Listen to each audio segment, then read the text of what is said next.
Sean bienvenidos a la Suprema Corte de Justicia de la Nación.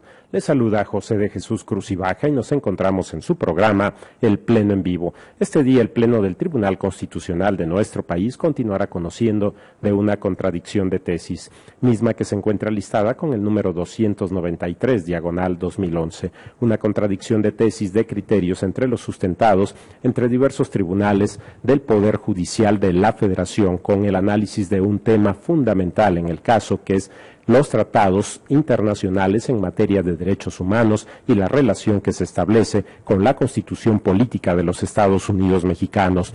De estos principios de la interpretación de los tribunales deriva, por una parte, que los tratados internacionales tienen el mismo rango que la Constitución Política Federal. Otro de los criterios establece que los tratados internacionales en materia de derechos humanos se encuentran supeditados a la Constitución Política Federal y ubicados entre esta y las leyes federales. Posteriormente a esos criterios establecidos, conoce de este asunto la Suprema Corte de Justicia de la Nación con una consideración importante y fundamental. Esta, que es la contradicción de tesis 293/2011, se plantea antes de una reforma constitucional en materia de derechos humanos que se establece en el Estado mexicano en junio del año 2011, situación que deriva precisamente en una reforma a diversos artículos de la Constitución Política Federal y fundamentalmente a lo que es el artículo primero de la Constitución Política. Esto establece diversos elementos fundamentales para el análisis de la contradicción de tesis 293/2011. El contenido del artículo primero de la Constitución Política Federal establece elementos importantes como es el reconocimiento de los derechos humanos establecidos en la Constitución Política Federal y en los tratados internacionales en la materia. Otro de los puntos también importantes es la situación de las salvedades y las restricciones que se establecen en la Constitución Política Federal respecto de la interpretación de los derechos humanos, y uno de los elementos también fundamentales es el principio pro persona, pro homine, que establece lo que más beneficia a la persona. En el caso, esto será la aplicación correspondiente de la Constitución Política Federal o los tratados internacionales. El principio pro homine, pro persona, punto importante en el avance del estudio de esto que es la contradicción de tesis 293/2011. El Pleno de la Suprema Corte de Justicia de la Nación ha establecido el estudio correspondiente a esta contradicción de tesis y avanza en los criterios que establece rumbo a una resolución, a la votación correspondiente en esta sesión ordinaria respecto de la interpretación que debe darse en esta contradicción de tesis. Se establecen elementos importantes en lo que plantea un punto fundamental, que es la consideración en la sesión pasada de que este es un asunto que establece similitudes en rango de la Constitución Política de los Estados Unidos Mexicanos y los tratados internacionales en materia de derechos humanos, una situación que establece un mismo parámetro de regularidad, un mismo parámetro a la luz del cual se estarían interpretando los asuntos correspondientes a derechos humanos, teniendo en consideración las restricciones expresas que establece la Constitución Política Federal en estos casos. Este es el punto fundamental que se plantea en el proyecto en la sesión pasada y que establece puntos importantes respecto de las consideraciones de esta vertiente en el conjunto de lo que establece el artículo primero de la Constitución Política Federal y las consideraciones propias también del artículo 133 de la Constitución Política Federal respecto de los principios de supremacía constitucional y de jerarquía normativa. Este asunto, que se analiza, como hemos señalado, a la luz de los artículos primero y 133 de la Constitución Política Federal, plantea esta vía, este camino, que es una situación importante, trascendente en la consideración de los tratados internacionales y la Constitución Política Federal en el mismo rango como un parámetro y que establece las restricciones expresas contenidas en la propia Constitución Política Federal, y en el caso de la aplicación de la Constitución Política o los tratados internacionales en la materia respecto de un caso, se estará en aquello que más beneficia a la persona, estableciendo esta consideración del principio pro persona, pro homine, establecido en la Constitución Política Federal en el artículo primero. Estos son algunos de los elementos importantes a considerar en el seguimiento de esta contradicción de tesis número 293/2011, que en esta sesión ordinaria continúa conociendo el Pleno de la Suprema Corte de Justicia de la Nación. En este momento iremos a una pausa y volvemos con ustedes con más comentarios al respecto. Vamos a la pausa. Se encuentra todo dispuesto para que dé inicio la sesión ordinaria del Tribunal Constitucional de nuestro país. Se abre la sesión pública ordinaria correspondiente del día de hoy. Señor secretario, sírvase a dar cuenta, por favor. Sí, señor ministro. Se somete a su consideración el proyecto de acta de la sesión pública número 88 ordinaria, celebrada el lunes 2 de septiembre del año en curso. Gracias, señor secretario. Está a la consideración de la señora y señores ministros el acta con la que se ha dado cuenta. Si no hay alguna observación, consulto si se aprueba en forma económica. Sí, vamos. Está aprobada, señor secretario. Continuamos. Se somete a su consideración el proyecto relativo a la contradicción de tesis 293/2011, suscitada ante el primer Tribunal Colegiado en Materias Administrativas y de Trabajo del 11º Circuito y el 7º Tribunal Colegiado en Materia Civil del 1er Circuito, bajo la ponencia del señor ministro Saldívar Lelo de la REA y conforme a los puntos resolutivos a los que se dio lectura en sesión anterior. Gracias, señor secretario. Vamos a continuar con el debate de este asunto, esta contradicción de tesis. El día de ayer solicitaron el uso de la palabra la señora ministra Margarita Luna Ramos, la ministra Sánchez Cordero y el señor ministro Alfredo Gutiérrez Ortiz Mena. Vamos a dar la palabra en principio a la señora ministra Margarita Luna Ramos. Por favor. Señor. Gracias, señor presidente. De manera muy breve, quisiera primero que nada agradecerle al señor ministro ponente la propuesta que presentó el día de ayer, que creo que en un esfuerzo de unificar los criterios que se han presentado por las diferentes exposiciones de los señores ministros en las sesiones anteriores y creo que es un logro pues bastante loable porque sí trató de consensar y de unificar lo que ya se había propuesto, cosa que lo felicito ampliamente. Yo quisiera manifestar en relación a esta propuesta que coincido plenamente con la parte en la que se establece que en las antinomias entre los tratados internacionales y la Constitución debe prevalecer las restricciones establecidas en la Constitución. Y al igual que lo señalaba el señor ministro Mario Pardo en la ocasión anterior, quisiera sumarme a que esta salvedad quede especificada en todas aquellas partes del proyecto donde se analiza esta situación, ¿no? Y donde se explica sobre todo lo relacionado con el principio pro homine, así como también que se elimine el precedente de la acción de inconstitucionalidad 155 /2007, que en un momento dado ya implica prácticamente un abandono de esa argumentación.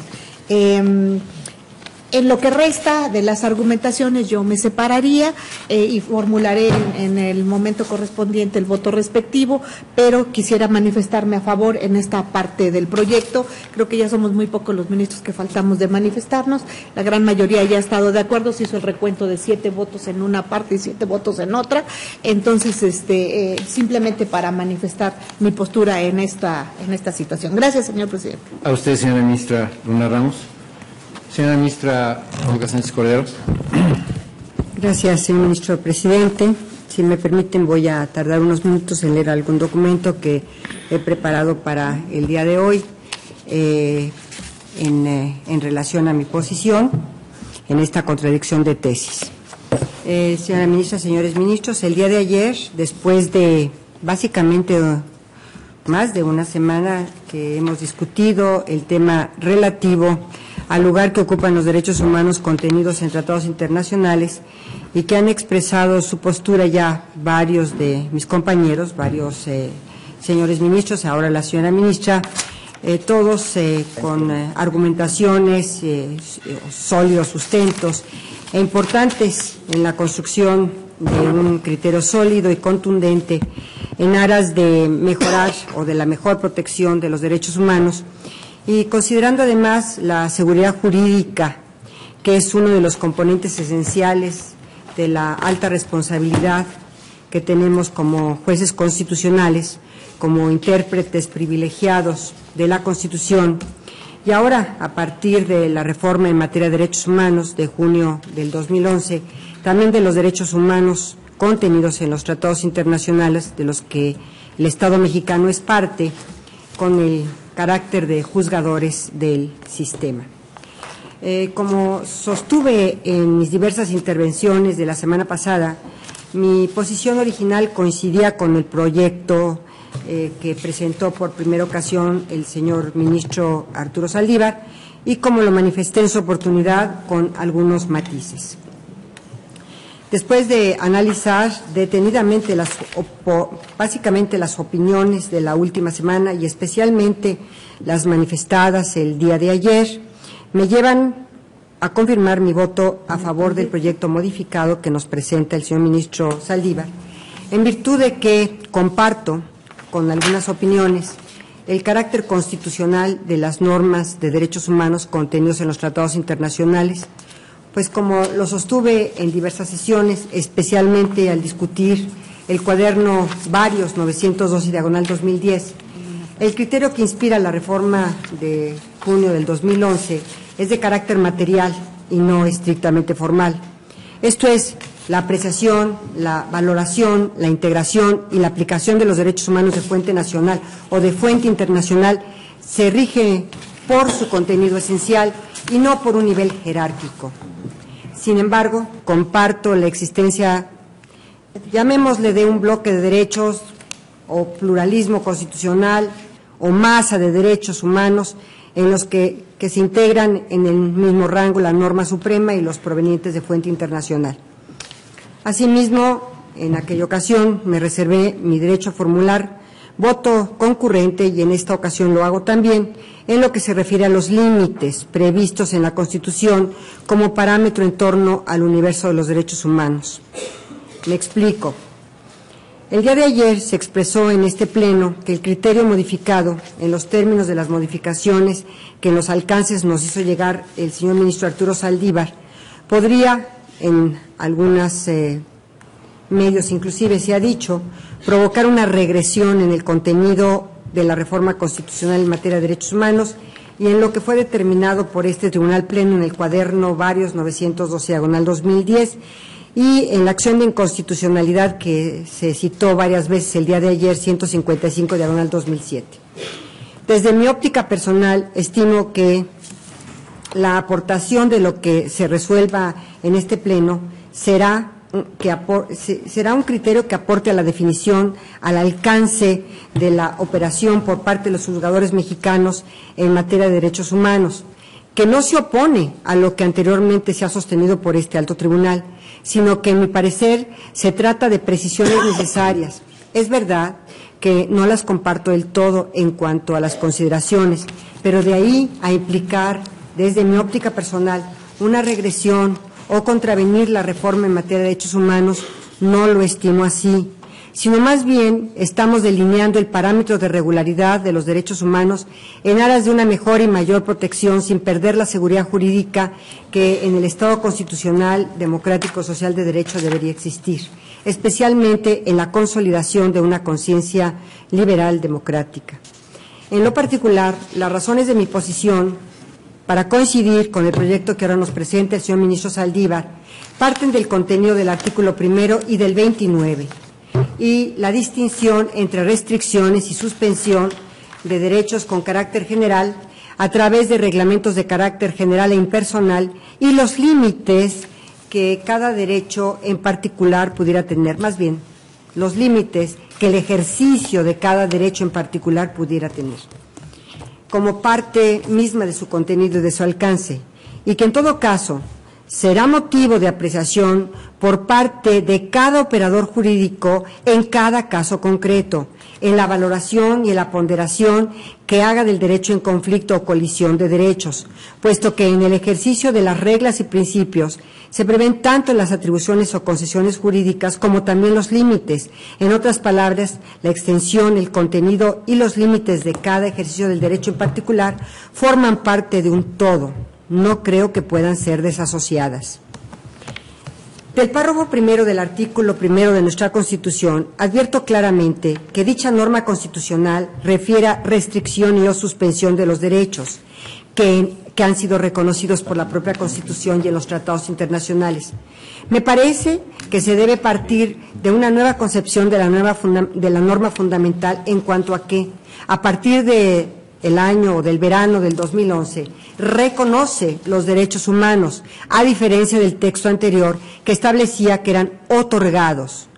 Esta es una cuestión que para mí es de suma importancia, en virtud de que el simple término nos remite a un modelo diverso de interpretación de los derechos humanos. Creo que el reconocimiento de los derechos humanos no puede tener los mismos efectos que su otorgamiento, y de ahí que estimo que tratándose de restricción o suspensión de derechos humanos, como se prevé en el artículo 29 de la Constitución General de la República, o de los límites propios del ejercicio de cada derecho, ya sean de naturaleza interna o externa por su propia posición en el sistema, su aplicación y su eventual colisión en otros derechos, considero que deben ser, por ser obviamente hoy en día reconocidos y no otorgados, más laxos, y deberían sujetarse a su armonización, a su complementariedad, dando un margen de acción a las restricciones y suspensión de los derechos, así como a sus límites, atendiendo siempre a lo más favorable a la persona y a los principios que la propia Constitución prevé, como son la universalidad, la interdependencia, la indivisibilidad y la progresividad. Bajo esta idea, la restricción o suspensión no implica, desde mi óptica personal, una subordinación de los derechos fundamentales de fuente internacional o que conlleva supeditarlos, sino más bien implica una remisión a este artículo 29 de la propia Constitución General, que refiere principalmente a supuestos excepcionales, siendo una norma de emergencia, un estado de excepción, cuyo fin es la preservación misma del Estado y no el de establecer un parámetro limitativo de los derechos humanos, de modo general a los topes que establezca la propia Constitución, pues parto esencialmente del establecimiento expreso del principio pro persona y su efecto útil, tanto en la manifestación del artículo 1 de la Constitución como su origen en diversos tratados internacionales. En mi opinión, este numeral 29 refiere a que en los casos de invasión, de perturbación grave de la paz pública o de cualquier otro que ponga a la sociedad en grave peligro o conflicto, solamente el Presidente de la República, de acuerdo con los titulares de las Secretarías de Estado y la Procuradora General de la República y con la aprobación del Congreso de la Unión o de la Comisión Permanente cuando aquel no estuviera reunido, podrá restringir o suspender en todo el país o en lugar determinado el ejercicio de los derechos y las garantías que fuesen obstáculo para hacer frente rápida y fácilmente a la situación, pero deberá hacerlo por un tiempo limitado, por medio de previsiones generales y sin que la restricción o suspensión se contraiga a una persona determinada. El propio artículo 29, en su párrafo segundo, establece el núcleo duro de los derechos o el contenido inderogable, en cuanto a que los decretos que se expidan no podrán restringir ni suspender el ejercicio de los derechos que tienen un carácter esencial en el Estado constitucional de derecho respecto, por ejemplo, a la libertad, a la igualdad, a la dignidad de la persona, así como a las garantías judiciales para su protección. En el caso de darse tales restricciones, tales suspensión, como lo indica expresamente el artículo 1 constitucional, en este ejercicio de los derechos y garantías debe estar fundada, motivada, en términos establecidos por esta Constitución, ser proporcional en relación al peligro a que se haga frente, observando en todo momento los principios de legalidad, de racionalidad, de proclamación, de publicidad y de no discriminación. La trascendencia de tales decretos de restricción o suspensión por su naturaleza excepcional se pone de manifiesto en la misma disposición constitucional en cuanto a que serán revisados de oficio e inmediatamente por la Suprema Corte de Justicia, la cual deberá pronunciarse con la mayor prontitud sobre su constitucionalidad y su validez, lo que conlleva su proporcionalidad frente al caso concreto de emergencia y su razonabilidad. Esta disposición, que además es similar en un gran número de países y que está consagrada en la Convención Americana de Derechos Humanos, dicho sea de paso, busca la preservación del sistema democrático y dota para ello a los poderes del Estado de tales facultades ante graves circunstancias que puedan amenazar la estabilidad de las instituciones y la paz interior. Les decía que la propia Convención Americana sobre Derechos Humanos distingue la restricción y suspensión de los derechos. De sus artículos, curiosamente, del 29 también y del 30, se desprende que la restricción de los derechos es en relación a su normal ejercicio bajo una base razonable Y por su parte, el artículo 27 de la Convención prevé la suspensión como una cuestión de naturaleza excepcional que ponga en peligro el Estado o el sistema de gobierno por circunstancias objetivamente graves, al punto de que no puedan ser superadas por medios ordinarios de regulación de conflictos. Y de la misma manera lo prevé el Pacto de Derechos Civiles y Políticos en su numeral número 4.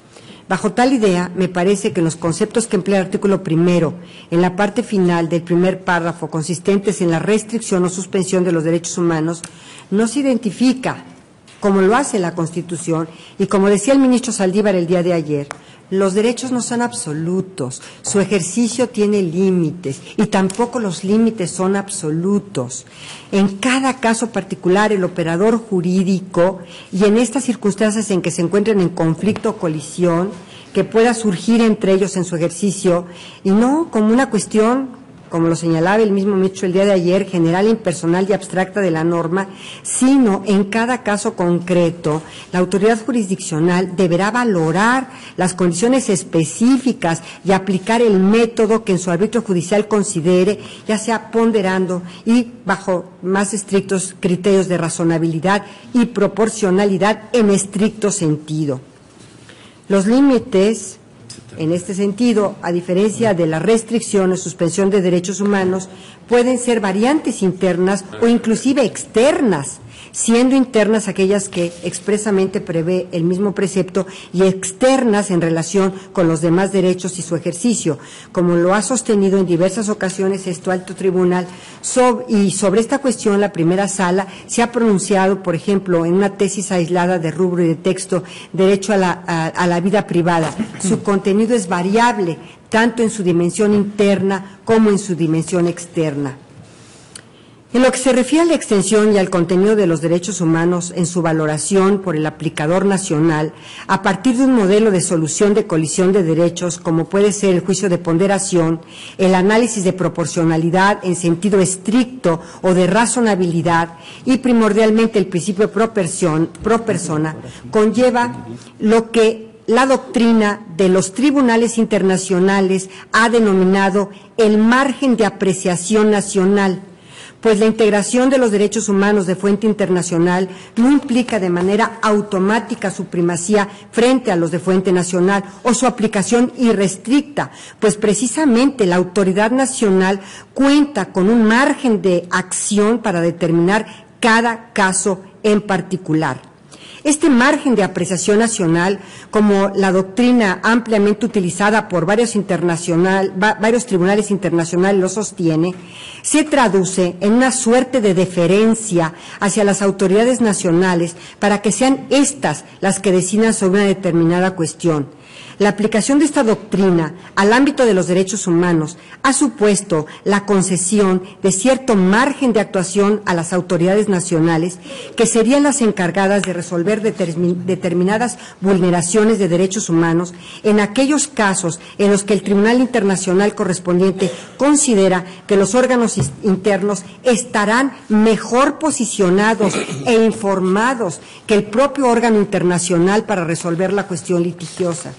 Así, el método que el aplicador jurídico considere en el caso sometido a su conocimiento deberá ser analizado en combinación con el llamado margen de apreciación o también denominado margen de discrecionalidad del cual disponen los estados parte, que permite la injerencia de conceptos arraigados en la historia, en su cultura jurídica, en su realidad económica y social, entre otras tantas cuestiones. Al integrarse un derecho de fuente internacional, en mi opinión, corresponde al aplicador la interpretación y la aplicación del derecho, considerando el principio pro persona, que importa tener en cuenta la regla que esté orientada a privilegiar, a preferir, a seleccionar, a favorecer la tutela y adoptar la aplicación de la norma que más proteja a la persona. Son, sin duda, mandatos de optimización, los cuales se tienen y se contienen en el párrafo primero de nuestro artículo constitucional, en nuestro párrafo primero del primer artículo de nuestra Constitución, y que tienen, por supuesto, su origen precisamente en el derecho internacional de los derechos humanos. Este principio tiene su origen en el artículo 31 de la Convención de Viena, que prevé que la interpretación de las normas contenidas en un tratado internacional se debe tener en cuenta el objeto y fin, y de donde debe tenerse presente que, tratándose de los derechos humanos, estos consisten en conferir derechos a los individuos frente al Estado y no regular las relaciones entre los propios Estados. En sentido similar, se refiere en el Pacto Internacional de Derechos Civiles y Políticos de 1966, en su artículo 5, la Convención sobre la Eliminación de todas las formas de discriminación contra la mujer de 1979, en su artículo 23, la Convención sobre Derechos del Niño en su numeral 41 y la Convención Americana sobre Derechos Humanos en su numeral 29, entre otros instrumentos. El principio pro persona se basa en que los derechos inherentes a la persona, reconocidos jurídicamente como universales y, como les decía, como mandatos de optimización, deben ser protegidos por el Estado, por sus instituciones, por sus agentes, por sus empleados, por sus funcionarios o servidores públicos. Y en este caso considero que la aplicación y la operación del principio pro persona se manifiesta a través de 3 reglas: la conservación de la norma más protectora, la aplicación de la norma más favorable en presencia de conflictos normativos que requieren la primacía de uno de estos derechos, así como la interpretación con el sentido más protector en cuanto a desentrañar el sentido y la visión más favorable. En mi concepto, a partir de junio del 2011, se genera este pluralismo constitucional. Se forma, muchos no lo comparten, pero yo sí lo comparto, un bloque de derechos a partir de lo expresamente previsto en la norma fundamental, formando un cúmulo de derechos que se complementan y en todo caso estarán sujetos a su armonización. Este ejercicio, que en su integración en la reforma ya fue valorada y fue aceptada por el mismísimo constituyente permanente o poder revisor de la Constitución. Aunada a las anteriores ideas, estimo que precisamente de manera conjunta en la reforma publicada el 10 de junio del 2011 se reformaron diversos artículos, entre otros el artículo 1 y el artículo 29, y no fue modificado el artículo 133 constitucional. Y esto fue porque el constituyente permanente estimó que no era necesario, pues la integración de los derechos humanos contenidos en tratados internacionales en materia de derechos humanos parte del mismo artículo 1, siendo vigente la jerarquía del 133 en aquellas normas contenidas en tratados internacionales cuya naturaleza no sea la de un derecho humano, como pueden ser los relativos a la cooperación internacional o en meras cuestiones orgánicas o bilaterales o multilaterales de naturaleza comercial entre los Estados. Por las anteriores razones, es mi posición en torno al carácter de los derechos humanos provenientes de fuente internacional, es con este sentido del proyecto modificado, de este bloque de derechos, de este pluralismo constitucional, de esta masa de derechos, desde luego sin compartir del todo las consideraciones respecto a muchas de las argumentaciones que se encuentran en este momento en el proyecto, pero me reservaría en su caso un voto concurrente. Muchas gracias, señor ministro presidente. A usted, señora ministra Sáenz Cordero. Señor ministro Alfredo Gutiérrez Ortiz Mena. Gracias, presidente. Yo también voy a votar con el proyecto, apartándome de una parte en cuanto al entendimiento del lenguaje de la tesis que está propuesta. A mí me parece que, sin lugar a dudas, este no es el fin del debate. Yo creo que este debate va a marcar la 10ª época.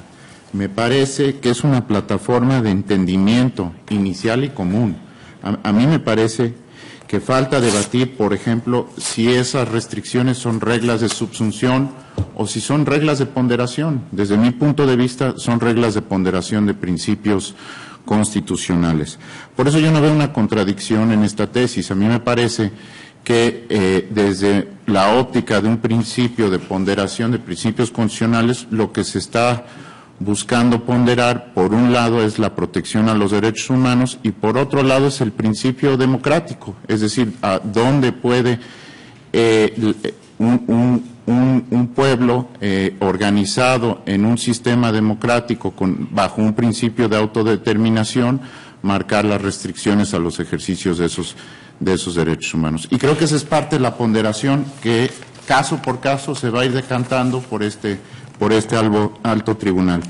Por último, tampoco veo una regresión. A mí me parece que lo que se está logrando hoy es dotar de contenido a categorías procesales como es el control difuso que ya este alto tribunal ha votado en reconocerlo a raíz de la reforma del artículo 1 constitucional. Entonces, realmente creo que se da un paso muy importante en esta votación el día de hoy en cuanto a una plataforma de entendimiento común que va a fijar los debates en los casos conforme se van presentando al futuro a lo largo de esta 10ª época.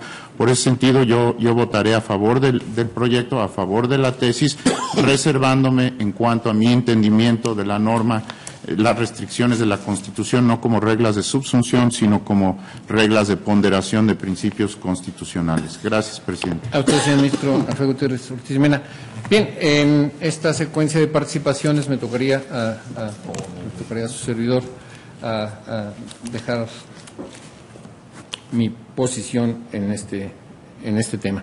Bien, el día de ayer, después de que hice yo algunas consideraciones para efecto de fijar mi posición respecto del lugar constitucional de los tratados internacionales de derechos humanos, el Tratado de Fuente Internacional en materia de derechos humanos, coincidiendo ahora, lo estamos advirtiendo, con una mayoría importante de señores ministros, donde en esencia se reconoce el rango constitucional de los derechos humanos de fuente internacional a partir de la forma del primero constitucional. Esto es con la eficacia normativa igual a la Constitución por determinación precisamente del constituyente permanente, para darle sentido precisamente a todo este sistema de amplia protección de derechos humanos, estableciendo, como ya se ha venido diciendo así, aquí como se ha reconocido en esta parte de esta propuesta. Ayer se dio cuenta de que ya habíamos recibido nosotros un documento que hacía algunas modificaciones al proyecto original, no en esta primera parte, sino fundamentalmente en la segunda, en el tema de las restricciones, de las limitaciones, y hacía una propuesta de argumento sustituyendo el del original, donde en esta propuesta alternativa, en esta propuesta que modifica, se establece, ahora bien, derivado de la parte final del primer párrafo del artículo 1 constitucional, el Pleno de esta Suprema Corte de Justicia de la Nación entiende que cuando en la Constitución haya una restricción expresa al ejercicio de los derechos humanos, se deberá estar a lo que indica la norma constitucional. Y esta parte de esta argumentación considerativa se traslada a la tesis propuesta consecutiva de esa determinación del lugar constitucional de los tratados de fuente internacional en materia de derechos humanos. Bien, yo puedo coincidir esencialmente con lo que acaba de decir el señor ministro Alfredo Gutiérrez Ortiz Mena, en el sentido de que estamos precisamente en la construcción jurisprudencial de la 10ª época, a partir que esta 10ª época jurisprudencial empieza con las precedentes reformas constitucionales en materia de derechos humanos y en materia de amparo, fundamentalmente. Recordemos que inclusive los textos en cuestión de descripción normativa, el primero constitucional igual al 103 constitucional, al primero de la ley de amparo, donde determinan precisamente el lugar constitucional y lo que el constituyente permanente quiere respecto de la amplia protección de los derechos de las personas, y lo fija como un eje central de la actividad total del Estado mexicano, de las autoridades en lo particular. O sea, va todo en una consistencia de argumentación y se va presentando, y nos toca a nosotros como intérpretes de la Constitución precisamente ir construyendo los criterios. Coincido totalmente cuando se dice estamos avanzando en una plataforma de despegue en la construcción de los criterios, una plataforma de urgente creación, en tanto que el impacto que tienen estas reformas constitucionales van directos a la justicia nacional, ya rebasan a la justicia federal y entran a la justicia nacional. Son de urgente construcción y son nuevas interpretaciones, nuevas visiones, alcances diferentes. Ya tenemos una y es muy importante, la de la consideración del lugar constitucional que tienen estos tratados para darles ese rango constitucional, para simplificar así la expresión. Ahí están presentes y tienen este rango todo el sistema y la consideración que se hace del primero constitucional. Ahora bien, en la propuesta sí se conserva esa situación del rango y se establece qué hay que hacer o cómo debe interpretarse la Constitución en función de restricciones o límites, precisamente cuando existan antinomias, cuando exista tensión entre derechos, etcétera, y hay una solución que expresa, que dice que se tiene que estar a lo que atienda, a lo que indica la norma constitucional. Esta situación nos lleva ya a percepciones en este Tribunal Pleno. Esta, y yo la comparto, la que tiene el ministro Gutiérrez Ortiz Mena, la que tiene la ministra Sánchez Cordero, la salvedad que ha hecho el señor ministro Saldívar en relación con esa salvedad del criterio originalmente propuesto, pero que después hay una modificación en relación con lo que se va recibiendo de las expresiones de este Tribunal Pleno para conformar una solución en este criterio que tenemos nosotros que determinar. Yo también me pronunciaría por estar de acuerdo con el sentido, pero en otro entendimiento también, en un entendimiento donde sí nos lleva a la ponderación necesariamente del caso por caso, a partir de la consideración de que las restricciones no son absolutas. Y este Tribunal Pleno lo determinamos en las salas, en el Pleno, que ningún derecho es absoluto. Las restricciones tampoco. Y junto a las restricciones siempre hay garantías. ¿Y quién lo tiene que resolver? El juzgador. El juzgador, el intérprete, tiene que hacer ese ejercicio de ponderación a través de las reglas constitucionales que establece el primero. Para algunos, como para mí, ¿cuál es esta interpretación que hay que hacer cuando haya una restricción expresa al ejercicio de los derechos humanos? Se deberá estar a lo que indica la norma constitucional. Para mí, nos conduce en forma directa al sistema de interpretación establecido por el primero constitucional. Esa es la lectura desde mi percepción, y esto nos lleva necesariamente a llegar a esos ejercicios del caso por caso, de la ponderación, de la proporcionalidad, y entrar al sistema interpretativo diseñado por el artículo primero constitucional, en el esquema de estar siempre para privilegiar la mejor protección de las personas, la más amplia. ¿Dónde se está dando la atención y cómo se da la atención? La atención se da cuando hay dos derechos y se prefiere el mejor, el que tiene la más amplia protección. O sea, nunca es para quitar, siempre es para dar más protección. Y por lo mismo no puede soslayarse tampoco el principio pro homine en estas cuestiones de determinación, no puede hacerse en función del sentido constitucional de la reforma, del sentido constitucional del sistema previsto en el artículo primero constitucional, y de ahí que esa expresión que ahora recoge esta propuesta de tesis, donde se lleva a la Constitución estos límites y esta ponderación de ellos y su operación realizada por los juzgadores, que somos los que tenemos la labor interpretativa. Esta ponderación la tienen que hacer los juzgadores a resolver los casos concretos, en una percepción de interpretación del sistema en su integridad, sin soslayar, insisto, la importancia del principio pro homine, siempre como criterio de ponderación, pues toda restricción, y con esto cerraría mi intervención, o limitación a un derecho humano es, 1, por principio excepcional; 2, se acompaña de una garantía, esto es fundamental; y 3, parte de la base de que la prevalencia de un derecho sobre otro es siempre y cuando se garantice una mayor protección.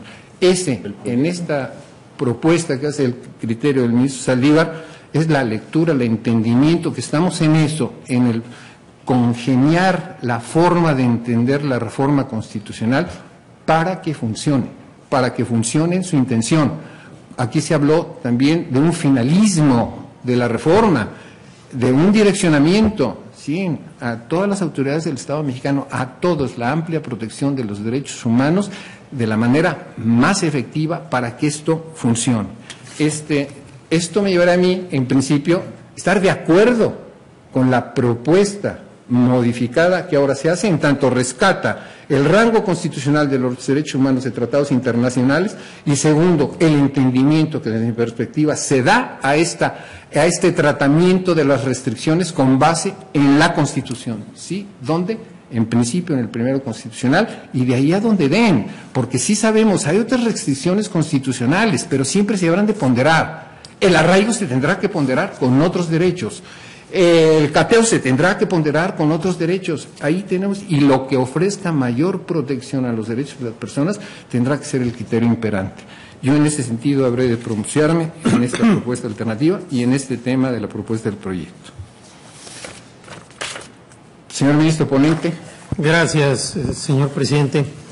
Primeramente quiero reiterar mi reconocimiento y agradecimiento a las señoras y señores ministros por este esfuerzo de construir un consenso interpretativo en un asunto tan complicado, pero tan trascendente y de urgente resolución. Me parece que hoy la Suprema Corte se ha comportado como un tribunal responsable, moderno, consciente de la realidad y haciendo del diálogo argumentativo la forma de construcción de sus resoluciones, como sucede en todos los tribunales constitucionales. Quiero referirme a algunas de las propuestas que se hicieron, sobre todo de aquellos ministros que que pidieron que se estableciera la cuestión de los límites. El señor ministro Alberto Pérez Dayán me había hecho una solicitud de quitar un par de párrafos, que por supuesto lo haré, ya se lo había comentado a él en corto. También el señor ministro Sergio Valls había hecho alguna sugerencia argumentativa que me parece muy plausible en cuanto al papel de la Constitución en el sistema, y el señor ministro Pardo Rebolledo sugería que hiciéramos una revisión para establecer en otras partes del proyecto los límites constitucionales y, si no quedaba a satisfacción, haría un voto concurrente. Por supuesto que me ofrezco a revisar en su caso el proyecto y tratar de que quede plasmado de la manera más clara posible la decisión que aquí se ha tomado, porque creo que ese es mi compromiso como ponente. Simplemente quiero referirme a dos afirmaciones que se hicieron el día de ayer para justificar el votar en contra de este consenso interpretativo de 10 integrantes del Tribunal Pleno, porque me parece que son dos afirmaciones que no se sostienen y por tanto no las comparto. Primero, se dijo que la propuesta modificada era contradictoria, que establecer el rango constitucional de los derechos humanos y después prever que en caso de un límite constitucional se estará límite constitucional expreso era contradictorio. Me parece que no es así, no hay ninguna contradicción. Se puede válidamente sostener el rango constitucional de los derechos y establecer que se estará los límites constitucionales, o se puede sostener el rango constitucional de los derechos y establecer la ponderación de valores y de principios, o se puede establecer el rango constitucional de los derechos y que siempre tendrán que interpretarse las limitaciones en un sentido proteccionista y garantista. Por lo menos en dos ocasiones en este Tribunal Pleno yo sostuve esto, eran cosas independientes, por ello el proyecto original ni siquiera lo trataba y por ello en algún momento el señor ministro Gutiérrez Ortiz Mena y un servidor propusimos que se pudieran votar los temas separados. No hay ninguna contradicción. No solo no hay ninguna contradicción, sino que la forma normal y habitual de funcionar del derecho constitucional es la norma constitucional establece un derecho y la norma constitucional establece los límites y modalidades de ese derecho.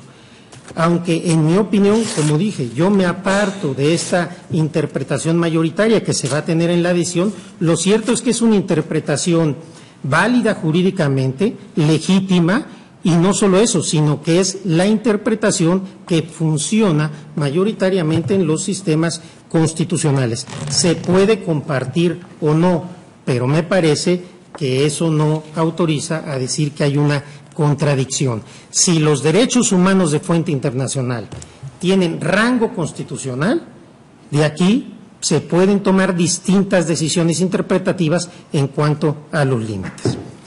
En segundo lugar, se dijo que la decisión que hoy estamos por tomar 10 ministros de esta Suprema Corte es un retroceso en materia de defensa de derechos humanos, lo cual rechazo categóricamente. Se sostuvo que en el caso Varios de Radilla se estaba retrocediendo en esta decisión. Esto no es así, no solo porque el caso Radilla no es una decisión jurisdiccional, no solo porque no es un puerto de llegada, sino un punto de partida que ha venido ya desarrollándose con criterios jurisdiccionales. Sin ir más lejos, la primera sala, poco tiempo después del caso Radilla, estableció jurisprudencia obligatoria para el control difuso de la constitucionalidad y convencionalidad con la ponencia del ministro Pardo Rebolledo, sino que los temas que se tratan en esta contradicción no son tratados en el caso Radilla, ni se trató el rango constitucional de los derechos humanos de fuente internacional, ni mucho menos el tema de los límites. Entonces, no puede ser un retroceso con algo que no se trató. En segundo lugar, se alude a la acción de inconstitucionalidad 155. Si bien es cierto que aquí, al final en el engrose, se recoge una decisión similar a la del proyecto original en el sentido de que hay una masa de derechos que no se relacionan en forma jerárquica, también es cierto que este criterio fue sostenido solo por 5 de nosotros. Obviamente yo voté a favor. Entonces no hay una decisión de corte, no hay una decisión obligatoria, ni hay una decisión mayoritaria en ese sentido del Pleno. Consecuentemente, no puede haber un retroceso de algo que este Pleno no había resuelto con una mayoría necesaria para que fuera obligatorio. Me parece que la decisión que estamos tomando en este momento por 10 votos es una decisión que implica un avance importante. Se establece con jurisprudencia obligatoria por primera vez en nuestro país que los derechos humanos de fuente internacional tienen rango constitucional. Y esto me parece que no es un logro menor. Es un avance muy trascendente. Que a algunos de nosotros nos hubiera gustado ir más allá, obvio que sí, como a algunos otros de nosotros les hubiera gustado que quedara el tema de la jerarquía. Pero precisamente el consenso interpretativo nos obliga a buscar una decisión en la cual no puede imponerse la voluntad de uno de nosotros sobre los demás cuando no se tiene la mayoría necesaria. Y no se trata de buscar mayorías, estilo de lo que pudiera ser un parlamento, sino de construir decisiones de corte acercándonos cada vez más para lograr un punto en el cual podamos estar de acuerdo en lo esencial. Y esto creo que fue lo que se logró. Pero además de tener de sentido obligatorio una masa de derechos que tendrán que aplicar a partir de ahora todos los jueces del país de manera obligatoria, también hay un punto muy importante. Damos seguridad y certeza jurídica. Tenemos 2 años, más de 2 años que se dio esta reforma y seguimos hablando de la reforma de los derechos humanos, de la reforma al artículo 1. ¿Esto qué significa? Que no hemos sido capaces de aterrizar a los jueces el sentido de la reforma, porque ya no tendríamos que estar hablando de reforma, tendríamos que estar hablando de la Constitución, pero como no hay todavía hasta hoy los criterios operativos, resulta que hay un verdadero caos e incertidumbre en los juzgados. Y si este asunto no lo resolvemos hoy, pasarán varios años teniendo criterios interpretativos contradictorios en las 2 salas de este máximo tribunal y en los tribunales del país. Y creo que un tribunal constitucional responsable no puede darse ese lujo. Por ello, creo que esta decisión es una decisión responsable, es una decisión que no retrocede en los derechos humanos, sino avanza al consagrar este bloque de derechos constitucionales y que da claridad y certeza a todos los operadores jurídicos del país. Gracias, presidente. A usted, señor ministro. Gracias, señor presidente. Dígame. La disculpa se la va a dar al ministro Pérez Dayán, en tanto usted tiene la palabra. A ver. Gracias, señor presidente. Simplemente es para agradecer al señor ministro ponente el que me haya atendido la súplica de eliminar los 2 párrafos que le pedí, así lo hiciera, que están previos al que incorporó y en debida información al resto de los integrantes de este tribunal. Lo hice precisamente porque esos 2 párrafos que se eliminan consideraban que en caso de la atención o las antinomias se atendería a los juicios de ponderación sobre la aplicación del principio pro persona, cuando el siguiente párrafo pues es concluyente en el sentido de que ante las antinomias se deberá estar a lo que indica la norma constitucional expresa, esto es, a la restricción. Por eso, de verdad, quiero agradecer al señor ministro que haya quitado estos dos párrafos que, a mi juicio, darían lugar a una posible conclusión en la medida en que el último párrafo que se incluye es categórico en ese sentido. Hay antinomia, hay aplicación categórica de la Constitución. Gracias, señor presidente. A usted, señor ministro Pérez Dayán. Señor ministro Cosío. Gracias, señor presidente. No, por favor, le agradezco mucho. Muy brevemente, nada más para decir por qué razones no me he convencido de los argumentos que se han dado en mi posición. Primero, yo creo, e insisto en lo de ayer, que no es posible subordinar las convicciones personales a los criterios de mayoría. Este me parece que es un elemento esencial de la posición que cada uno de nosotros debemos tener. A mí me parece, y por eso insisto, no suelo usar las palabras con un sentido retórico, que en junio del 2011 se dio una nueva antropología constitucional. Yo insisto, no sé si estuvo consciente de todo lo que quiso poner y puso el constituyente permanente, pero me parece de una extraordinaria importancia lo que hizo en términos constitucionales. Y me parece que si estamos hablando de principios que estructuran la convivencia social, la individualidad y la dignidad de la persona, creo que no porque existan consensos y se produzcan los consensos, esto va a ser así y debe rechazarse las posiciones individuales. Yo voy a ver con mucho interés los 10 votos concurrentes que se van a emitir, y ahí me parece que se va a demostrar lo muy complejo que es tener una posición en este mismo sentido. Yo insisto, para mí este es un tema de principio y como tema de principio no puedo ceder. En segundo lugar, lo que yo decía de la tesis de ayer es que la expresión no se relacionan en términos jerárquicos.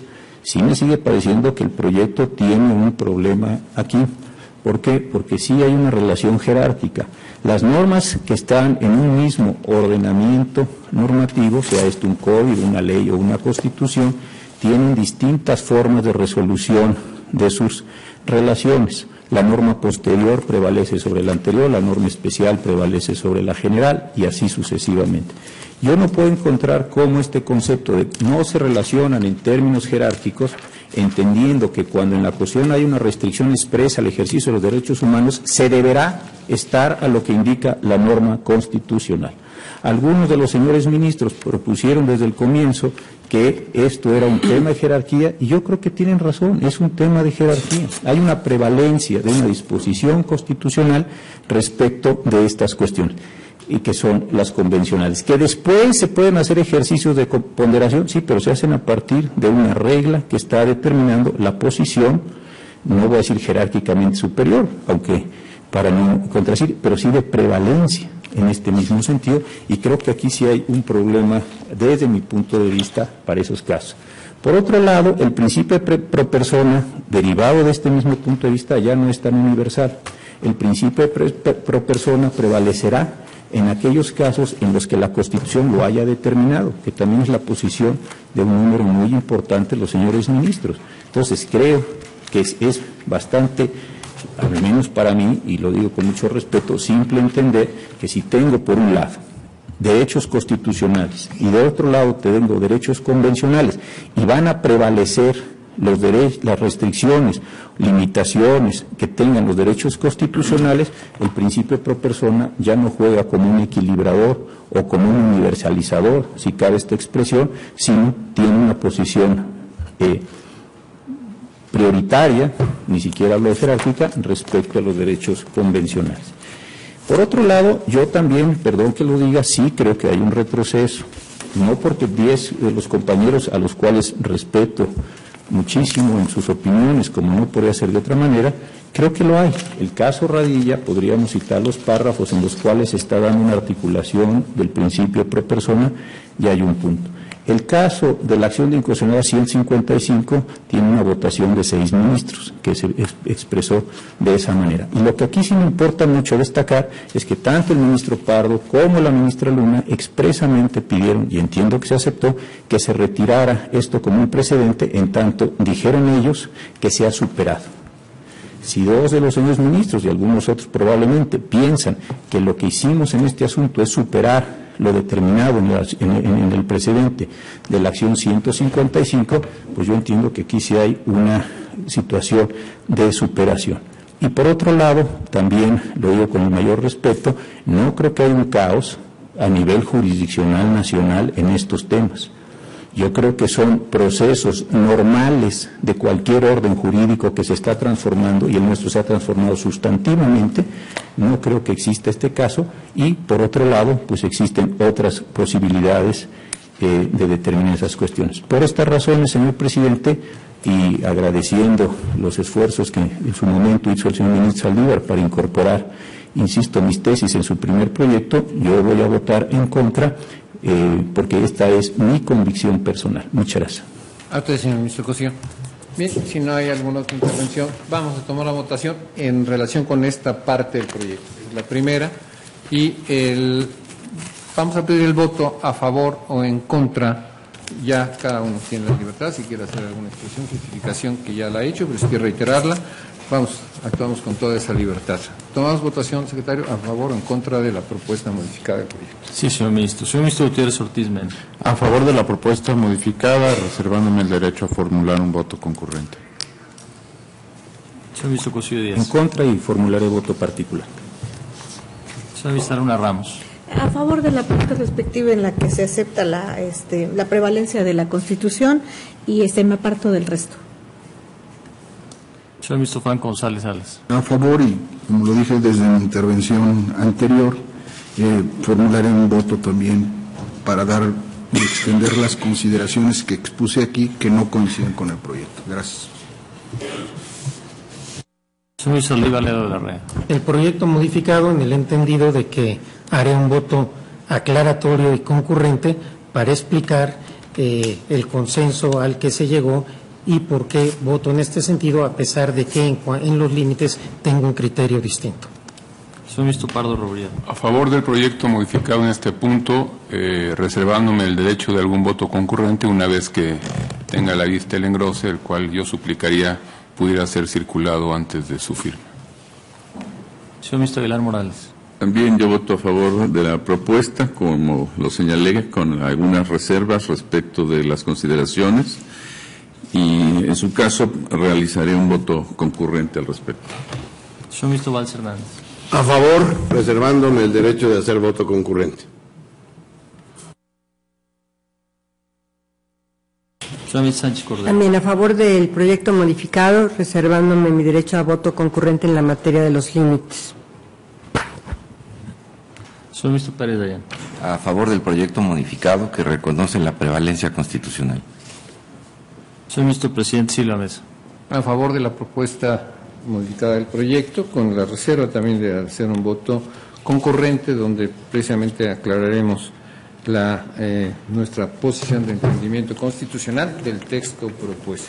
Y también que quede también constancia de que si a reserva de ver el engrose, todas las supresiones que se pretenden hacer tendrían alguna aclaración o opinión de mi parte, sin variar mi posición en el sentido. Señor ministro presidente, me permito informarle que existe una mayoría de 10 votos a favor de la propuesta modificada del proyecto, con las salvedades, precisiones y reservas de voto expresadas por los señores ministros. Bien, con este resultado y en este apartado del proyecto habría una decisión. Vamos a continuar con la segunda parte, el segundo tema, el valor de la jurisprudencia emitida por la Corte Interamericana de Derechos Humanos en la propuesta que hace el proyecto. Señor ministro, con esto. Gracias, señor presidente. Señoras y señores ministros, el rubro de la tesis que se sugiere y se propone a ustedes es la siguiente. La jurisprudencia emitida por la Corte Interamericana de Derechos Humanos es vinculante para los jueces mexicanos siempre que sea más favorable a la persona. quiero primeramente hacer una explicación de la tesis tal como fue presentada y posteriormente someter a consideración del Pleno si es que juzgan conveniente o no que se haga algún ajuste en caso de que el criterio sobre la vinculación sea aceptado en relación con el criterio que acabamos de votar de los límites, para que haya congruencia en las dos tesis. Una primera aclaración que debemos hacer es que aquí estamos en presencia de los asuntos jurisdiccionales resueltos por la Corte Interamericana de Derechos Humanos, en los cuales México no ha sido parte, porque este tribunal ha entendido que en los asuntos en que México es parte, las sentencias de la Corte Interamericana son obligatorias en sus términos. Una segunda cuestión que valdría la pena aclarar, que se trata de explicar en el proyecto, es que debemos entender esta vinculación no en el sentido tradicional que en México hemos entendido jurisprudencia obligatoria y tesis aislada, o entender esta vinculación en un sentido fuerte como que el no aplicarla pudiera traer responsabilidad a los juzgadores, sino simple y sencillamente entenderla en un concepto interamericano como un diálogo entre cortes, en el cual tanto las Cortes Nacionales como la Corte Interamericana van estableciendo en este diálogo constructivo la defensa de los derechos fundamentales y los derechos humanos, partiendo de aquello que es más favorable a la persona. De tal suerte que, al ser la jurisprudencia de la Corte Interamericana una extensión de la Convención Americana, debemos entender que vincula a los jueces mexicanos, porque cuando leemos la Convención Americana debemos leerla en términos de lo que ha interpretado la Corte Interamericana. Cuando un texto dice algo, realmente dice lo que el órgano convencionalmente o constitucionalmente facultado dice que dice. Es decir, si la Corte Interamericana ha establecido el contenido de ciertos preceptos de la Convención, cuando nosotros nos acercamos a la Convención, nos tenemos que acercar en el alcance que le ha dado a esos conceptos, en el contenido que le ha dado a esos derechos la Corte Interamericana. De tal suerte que no se trata de hacer una aplicación acrítica de la doctrina o jurisprudencia de la Corte Interamericana. Voy a usar indistintamente criterio, doctrina y jurisprudencia porque la propia Corte Interamericana ha aceptado que su doctrina se puede denominar jurisprudencia. De tal suerte que de lo que se trata no es de hacer una aplicación acrítica, sino que los juzgadores analicen el contexto y los argumentos en que se da la decisión. Obviamente, las decisiones de la Corte Interamericana se dan en asuntos de determinados estados que pueden tener una problemática distinta, un contexto diferente o incluso normas constitucionales que no coinciden, de tal suerte que todas las decisiones de la Corte tienen que pasar por un tamiz nacional, entre comillas, algo parecido a lo que decía la señora ministra Sánchez Cordero hace unos minutos. Y reitero, una vez realizado este análisis, esta ponderación de si el contexto y los argumentos son los mismos, tampoco ahí se sigue que de inmediato sea aplicable la jurisprudencia o el criterio de la Corte Interamericana, sino que estos criterios de la Corte Interamericana tienen que ser un estándar mínimo. Un estándar mínimo cuando nosotros tengamos, como suele suceder, por cierto, criterios en los tribunales nacionales más favorables a la persona, tendremos que estar a los criterios de los tribunales nacionales. Cuando, por el contrario, haya un criterio de la Corte Interamericana que amplía los derechos o que es más proteccionista, tendremos que estar al criterio de la Corte Interamericana. Por supuesto que en caso de ser aprobado el proyecto, tendríamos que hacer un ajuste para excluir de esta vinculación aquellos casos en que haya una norma expresa, una restricción de la Constitución, porque entiendo que ese es el criterio mayoritario. No obstante, que esto nos podría generar algunos problemas porque ciertamente las propias constituciones son materia de análisis de convencionalidad por la Corte Interamericana. Pero entiendo que ese es el criterio que tienen al menos 7 de los integrantes del Pleno, y me parece que si queremos que las dos tesis tengan alguna lógica, habrá que darles este sentido. Por lo demás, no dejo señalar, como lo viene en el proyecto, que ya en marzo pasado la Corte Interamericana, en el caso Hellman, ha sostenido que toda su doctrina, toda su jurisprudencia vincula a los Estados miembros. Y creo que nosotros, como Tribunal Constitucional de México, no podemos simplemente pasar inadvertido este criterio de la Corte Interamericana, porque me parece que lo que debemos intentar es que todos los asuntos de violación de derechos humanos se resuelvan en nuestro país sin necesidad de que se tenga que acudir a una instancia internacional en la cual eventualmente se condene al Estado mexicano. Haciendo estas aclaraciones, someto a su consideración el proyecto, pero sobre todo me interesa mucho, porque tenemos esta tradición, que no pensemos en jurisprudencia en términos de la jurisprudencia de ley de amparo y la que estamos acostumbrados, sino en términos de precedente, de una construcción de precedente, de una vinculación no en sentido fuerte, sino siempre y cuando haya un análisis del contexto, de los argumentos y además como un estándar mínimo en la defensa de los derechos humanos. Esta es la presentación, señor presidente. Gracias. A usted, señor ministro Cosío. Señor ministro Sergio Valls. Gracias, señor presidente. Yo estoy de acuerdo con la propuesta que nos hace el señor ministro ponente, en el sentido de que los precedentes de la Corte Interamericana sí son vinculantes, aún en los casos en que no ha sido parte el Estado mexicano. Como ustedes recordarán, desde que se discutió el expediente, el multicitado expediente varios 912/2010, conocido como el caso Radilla, mi posicionamiento fue en ese sentido precisamente. Esto es que los precedentes de la Corte Interamericana de Derechos Humanos en todo caso son vinculantes para nuestro país, en tanto contienen la interpretación de dicho tribunal respecto de los derechos reconocidos en la Convención Americana de la materia. Así pues, tales criterios son un referente obligado para la interpretación en materia de derechos humanos por parte de las autoridades nacionales, en tanto que el Tribunal Interamericano fija los alcances de aquellos derechos fundamentales y establece los parámetros para verificar cuándo han sido vulnerados. Así pues, mi voto es a favor de la consulta en este tema. Gracias, señor presidente. A usted, señor ministro Valls. Señor ministro Cosío.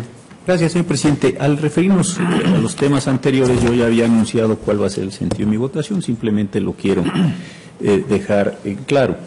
Yo voy a votar en contra también de este criterio, y creo que el ministro Saldívar lo acaba de decir con mucha claridad, porque habría que hacerle un agregado.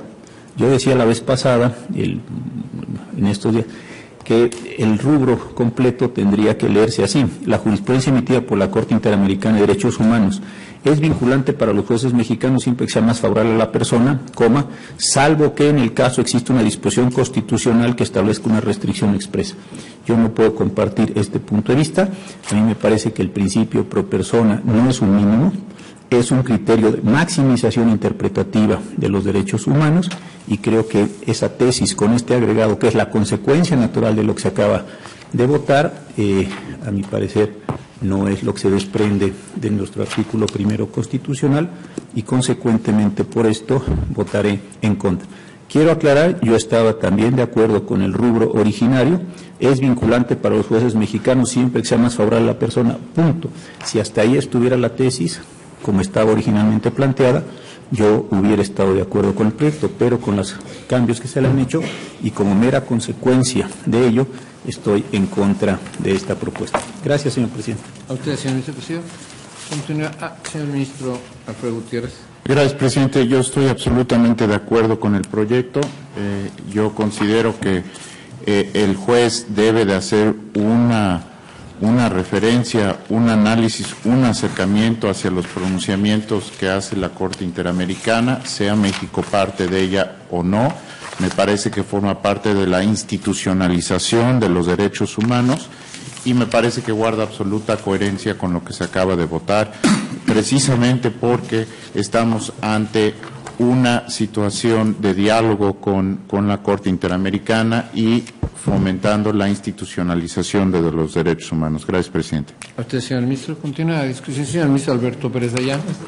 Gracias, señor presidente.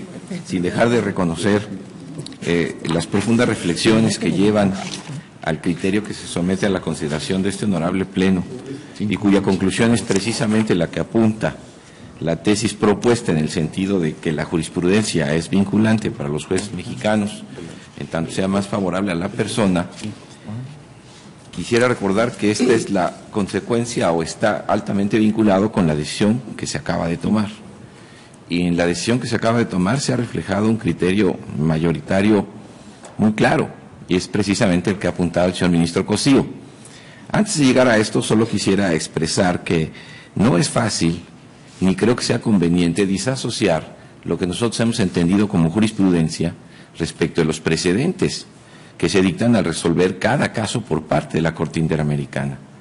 Para nosotros, en un sistema congruente y completo del entendimiento de lo que es la resolución jurisdiccional, muy principalmente cuando de esta decisión se extrae el sentido de la norma para resolver un caso concreto, esta labor de complementación del juez lleva a que el texto de una norma que probablemente no alcanzaba o no quedaba claro respecto de determinadas situaciones, ha sido tomado así por un órgano que balancea todos los elementos que concurren en un juicio y decide entregarle al texto de la norma una determinada carga interpretativa para que ésta sirva en lo futuro.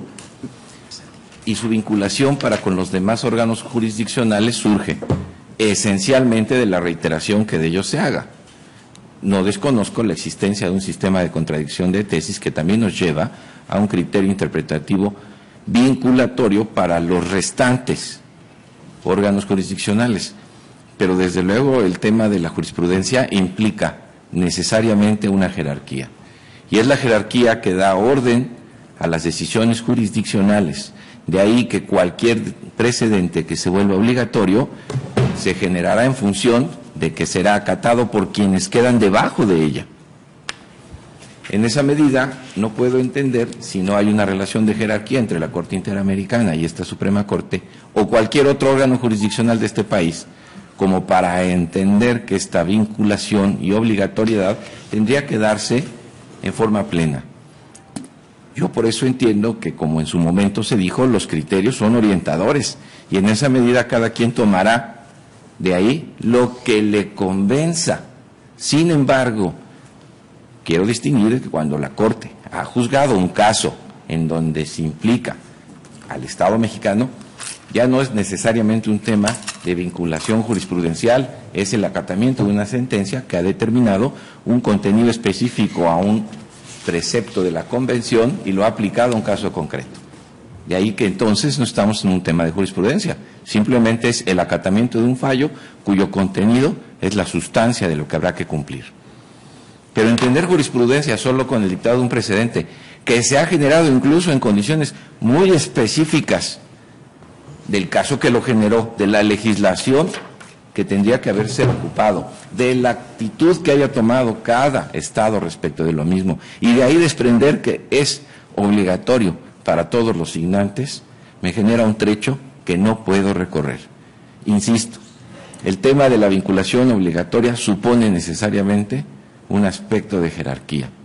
Y en tanto no entiendo que la Convención Interamericana haya generado, sobre la base de todos los asuntos que habrá de conocer la Corte Interamericana, un sistema de disciplina, un sistema de jerarquía, un sistema de subordinación, solo entiendo que serán meramente orientadores para quien crea y esté en el entendido de que esa es la manera de ver la explicación de cada una de sus cláusulas. Pero de ahí a considerar una obligatoriedad incluso indefinida respecto a su desatención, no me alcanza a dar a mí una explicación como para justificar por qué la jurisprudencia emitida, como aquí se dice, jurisprudencia, en cualquier otro asunto que nada tenga que ver con la realidad, con las costumbres, con las disposiciones, con un caso concreto mexicano, pudiera llevarse a un grado de obligatoriedad que incluso, bajo la esencia misma del derecho, no entiendo cómo podría ser castigado si entendemos que la desatención a un criterio obligatorio implica una sanción. Por tanto, me atrevo a sostener con todo respeto mi disentimiento respecto de la tesis que aquí se propone y solo me quedaría con el precedente en el sentido de que son orientadores, meramente orientadores por las razones que aquí he expuesto. Gracias, señor presidente. Gracias, señor ministro Pérez Dayán. Señor ministro Fernando Franco. Tendré que hablar en 3 minutos, señor presidente. Yo también quisiera... Sí, de acuerdo. Adelante, señor ministro Franco. Gracias, señor presidente. Le aprecio mucho, señor ministro. Seré realmente muy breve porque este es un tema que abordamos al discutir el varios 912 y yo soy congruente con la posición que sostuve. En aquel entonces manifesté mis razones por las cuales consideraba que no se podía considerar vinculantes. Yo sí acepto esta diferencia entre precedentes y tesis propiamente de jurisprudencia que obedecen a nuestro juicio de amparo. Sin embargo, creo que en el punto medular para mí eso no cambia la situación que en ese entonces sostuve, que reitero hoy de nueva cuenta muy breve. Más allá de aquello, y agradezco mucho además al ministro Saldívar porque incorporó algunos comentarios que yo formulé desde que se estaba preparando el proyecto, pero entiendo que la situación no ha variado para mí desde que discutimos aquel varios 912 y hoy respecto a mi visión de cómo debe interpretarse esto. Y simplemente subrayo que inclusive aplicando el precedente que obra en autos a fojas 63 y 64, si ustedes ven, vienen los párrafos 67 al 71 y va desglosando las situaciones. En el párrafo 68 se refiere a cuando existe una sentencia internacional dictada para el Estado respectivo. Y el 69 se refiere cuando es en general y cómo se aplica. Y nada más subrayo que a final de ese párrafo, la propia resolución de la Corte Interamericana dice, al estar explicando cómo debe aplicarse, dice, y compatibilidad con la Convención, como en la determinación, juzgamiento y resolución de situaciones particulares y casos concretos, se está refiriendo a los estados en lo que analiza su aplicación, dice, teniendo en cuenta el propio tratado y según corresponda los precedentes o lineamientos jurisprudenciales de la Corte Interamericana. La expresión de la propia Corte es teniendo en cuenta y consecuentemente, desde mi punto de vista, inclusive gramaticalmente, es muy diferente hablar de tener en cuenta de vincular, que implica una obligación de tomar en cuenta. Consecuentemente, yo, por estas razones, quiero decir que votaré con la tesis, además agradeciendo al ministro ponente que también ya se hizo cargo y nos propuso que establecerá el criterio que, pues, aparentemente 10 sostuvimos respecto de las restricciones y, finalmente, si la mayoría decide que debe considerarse vinculantes las resoluciones, bueno, yo simplemente en un voto concurrente me distanciaré de este concepto y explicaré más explícitamente las razones que di en aquel entonces en el varios 912 y que doy ahora. Yo no estoy de acuerdo en que se utilice el concepto vinculante. Gracias, presidente. Usted, señor ministro Franco. Bien, vamos a un receso, regresamos a escuchar a la señora ministra Sánchez Cordero. Gracias. En principio.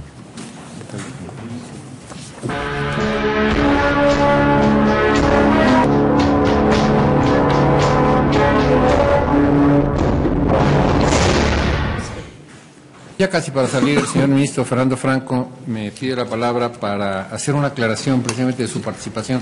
Muchas gracias, señor presidente. Muy brevemente, efectivamente, nada más para que no quede duda, como lo manifesté, yo estaría en principio en contra de la propuesta y obviamente mi voto fue un lapso, no sería concurrente. Gracias. Gracias, señor ministro Franco. Toma nota la Secretaría, ¿verdad? Que se corrige, va a ser voto particular. Señora ministra Sánchez Cordero. Muchas gracias, ministro presidente. No, yo sí comparto el sentido del proyecto del ministro Saldívar. que es básicamente congruente con la posición que sostuve cuando se votó el cuaderno varios 912/2010. Es decir, que la jurisprudencia internacional es vinculante y no se limita nada más a las consideraciones o razones expresadas en los casos en que el Estado mexicano sea parte. Y como lo sostiene el proyecto, atendiendo al principio pro persona y en virtud de que no hay una relación jerárquica entre las normas, que lo acabamos de votar, de derechos humanos, los precedentes internacionales adquieren un carácter especial al interior del sistema jurídico mexicano, siendo aplicables en caso de ser más favorables a los derechos de las personas. Quiero decirle al señor ministro, en su caso, al ministro Arturo Saldívar, que estimo que en las consideraciones del proyecto podrían, si él así lo desea, y si no, lo haría en voto concurrente, ser reforzadas atendiendo al concepto que sobre precedente tiene la ley reglamentaria del artículo 105 constitucional, en su artículo 43, ya que precisamente es más afín este tipo de precedentes a la Corte Interamericana que la jurisprudencia clásica pura y dura de la ley de amparo, ya que en el artículo 43 de la misma ley reglamentaria del 105 se establece básicamente que las razones contenidas, así lo establece el 43, que las razones contenidas en los considerandos que funden los resolutivos de las sentencias aprobadas por cuando menos ocho votos serán obligatorias para las salas, plenos de circuito, tribunales unitarios y colegiados de circuito, juzgados de distrito, tribunales militares, agrarios y judiciales del orden común de los estados y del Distrito Federal y administrativos y del trabajo, sean estos federales o locales. Entonces, pienso que se podría reforzar en relación precisamente en cuanto se refiere a las razones que fundan los resolutivos que tienen el carácter de obligatorio. Y esto es mucho más cercano a los precedentes de los tribunales internacionales, porque atienden más bien a la ratio decidendi de la sentencia sin exigencia alguna para su reiteración. Adicionalmente, yo no comparto con aquellos que se han sostenido que cuando el Estado mexicano no es parte en estas sentencias de la Corte Interamericana, no es vinculante para el Estado mexicano, porque de alguna manera yo lo tomo esto en abstracto, es decir, el principio de no repetición de los actos condenados, no en el caso juzgado, sino en abstracto. Y este sistema de precedentes precisamente se maneja a través de la ratio decidendi, de las consideraciones, y el sistema de jurisprudencia de resultados, obiter dicta. Asimismo, y de manera muy respetuosa, considero que también debe señalarse expresamente que la evolución misma del control de convencionalidad que está previsto por la Corte Interamericana establece la observancia de los estados parte en relación con la interpretación de los contenidos normativos del sistema interamericano. Y esto lo podemos ver en varias sentencias de la Corte. Por ejemplo, cuando la Corte Interamericana, en la sentencia dictada en el caso de Almonacid Arellano contra Chile, en su párrafo 124, sostiene que en su parte final, que dice, la Corte es consciente que los jueces y tribunales internos están sujetos al imperio de la ley y por ello están obligados a aplicar las disposiciones vigentes en el ordenamiento jurídico. Pero cuando un Estado ha ratificado un tratado internacional como la Convención Americana, sus jueces, como parte del Estado, también están sometidos a ella, lo que les obliga a velar porque los efectos de las disposiciones de la Convención no se vean mermadas por la aplicación de leyes contrarias a su objeto y fin, y que desde un inicio carecen de efectos jurídicos. En otras palabras, el Poder Judicial debe ejercer una especie de control de convencionalidad entre las normas jurídicas internas que aplican en los casos concretos y la Convención Americana sobre Derechos Humanos. Y el último párrafo es el que me interesa. En esta tarea, el Poder Judicial debe tener en cuenta no solamente el tratado, sino también la interpretación que del mismo tratado ha hecho la Corte Interamericana, ya que esta es intérprete última de la Convención Americana. Y también, igual consideración, ha sostenido la Corte, por ejemplo, el mismísimo caso de Radilla Pacheco, que motivó precisamente el cuaderno de varios 902/2010, en cuanto a que los operadores jurídicos deben tomar en cuenta no solo el tratado, sino también la interpretación de la propia Corte Interamericana.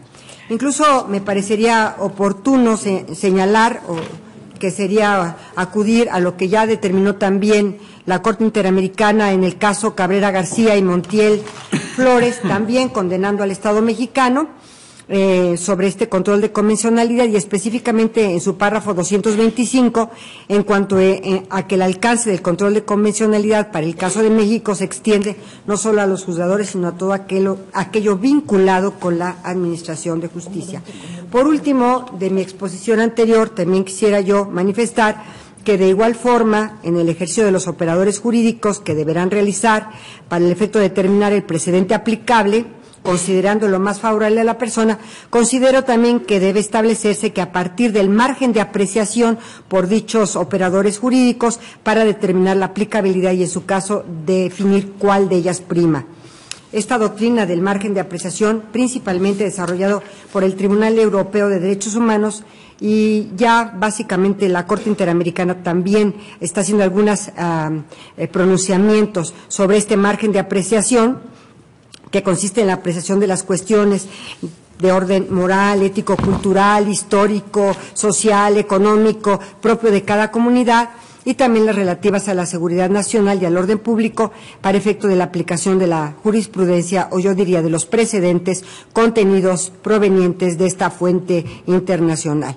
También, de manera muy respetuosa, sugiero integrar a las consideraciones que del caso de las resoluciones de la Corte Interamericana en los asuntos en los que México es parte, debe señalarse que si de modo general implica un precedente, como lo señala el proyecto, su carácter obligatorio radica en que precisamente se trata de una obligación derivada de una sentencia en la que tiene un papel preponderante el principio de no repetición o reiteración de la conducta, lo que conlleva un efecto vinculante al Estado al no realizar nuevamente los actos en los que se le ha condenado. Con estas adecuaciones, si es que las considera el señor ministro ponente, Arturo Saldívar, yo estaré definitivamente con el proyecto. Gracias, presidente. A usted, señora ministra. Continúa la discusión del proyecto. Señor ministro Luis María Aguilar. Gracias, señor presidente. Yo entiendo que el proyecto, y sobre todo con la explicación que amablemente nos dio el señor ministro ponente, quiere hacer una distinción de cuestiones sobre obligatoriedad y vinculante y vinculación de los criterios. En primer lugar, recordando como lo hacía el ministro Franco, yo también en el asunto denominado Radilla, yo también voté en el sentido de que estas interpretaciones o criterios jurisprudenciales precedentes de la Corte Interamericana de Derechos Humanos deben entenderse como orientadoras respecto de la alcance interpretativo de las normas contenidas en la Convención de San José. Sí quisiera hacer una distinción porque para mí es importante en que la vinculación desde luego se entiende respecto de las sentencias. Las sentencias que emite la Corte Interamericana de Derechos Humanos desde luego son vinculantes ineludiblemente para las partes, y cuando el Estado mexicano es parte en un proceso en el cual se le imponen ciertas condiciones al cumplimiento de la resolución, desde luego está vinculado a su cumplimiento. Pienso que, como en general sucede con los criterios jurisprudenciales o los precedentes, estos criterios trascienden al caso concreto y establecen un criterio de interpretación respecto de lo que puede o debe entenderse en el alcance de una norma determinada. Yo creo que quizá a lo mejor es una cuestión de terminología, no puede señalarse que la jurisprudencia sea vinculante, porque para mí ese adjetivo es aplicable únicamente a las resoluciones que condenan a algún Estado. Y por lo tanto, en la construcción, inclusive como se hace el proyecto y con la explicación que el señor ministro ponente, don Arturo Saldívar, nos decía, lo entiendo como un criterio en el que, si no es en el sentido de la obligación imperativa, como sucede en la jurisprudencia de la ley de amparo, por ejemplo, estamos ante un criterio que yo no podría más que calificar como orientador respecto de los alcances que deben darse a cierta norma del convenio o del tratado, y por lo tanto establecer cuál es el parámetro para poder entender esa norma.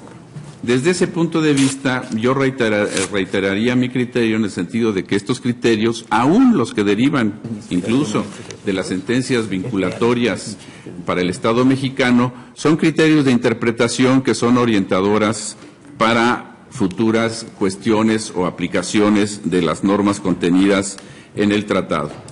De esa manera, quizá la palabra vinculante a lo mejor induce un poco a la confusión, señalando para mí que la vinculación se da en relación con las sentencias, pero no con la jurisprudencia, por el hecho mismo, como nos explicaba, según entendí yo, el ministro ponente, que no se trataba de un sentido de obligación como lo hace la jurisprudencia de la ley de amparo. En ese sentido, yo estaría en todo caso por reconocer a estos criterios una orientación respecto de la determinación que se haya tomado en un caso concreto que trasciende a él y que señala una determinada, interpretación precisamente de las disposiciones de los tratados, entre ellos el de San José. Por otro lado, también, y a lo mejor también es una cuestión de expresión, se señala que la jurisprudencia es una extensión del tratado. Yo creo que esto podría también paliarse si en lugar de señalar que es una extensión, que pareciera que se está haciendo un adendum al tratado, que no lo es, desde luego, como si se estuviera agregando alguna disposición no pactada entre las partes, que esa es la naturaleza de todo tratado, se explicara precisamente que simple y sencillamente se trata de los criterios de interpretación sobre las normas contenidas en este caso, en la Convención Americana sobre Derechos Humanos.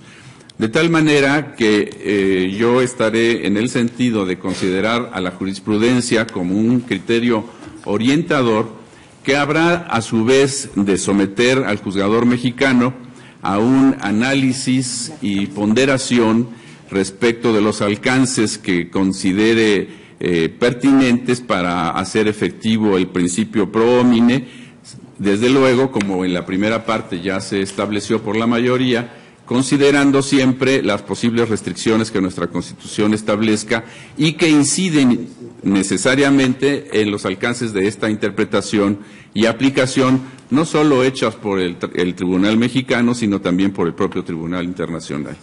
Desde ese punto de vista, y así como está planteado ahorita el proyecto, yo estaría en contra de la terminología y de la propuesta, aunque entiendo que quizá no sea exactamente el sentido de obligatoriedad que se nos quería decir, pero por el momento yo estaría en contra de la propuesta y por reconocerle un carácter obligatorio a los precedentes, a las interpretaciones, a los criterios establecidos por la Corte Interamericana, reconociéndolos no como una extensión, sino precisamente como ese criterio interpretativo que deriva de un análisis siempre limitado a las restricciones que nuestra Constitución establezca y al análisis que haga el juzgador al apoyarse en él de un modo orientado.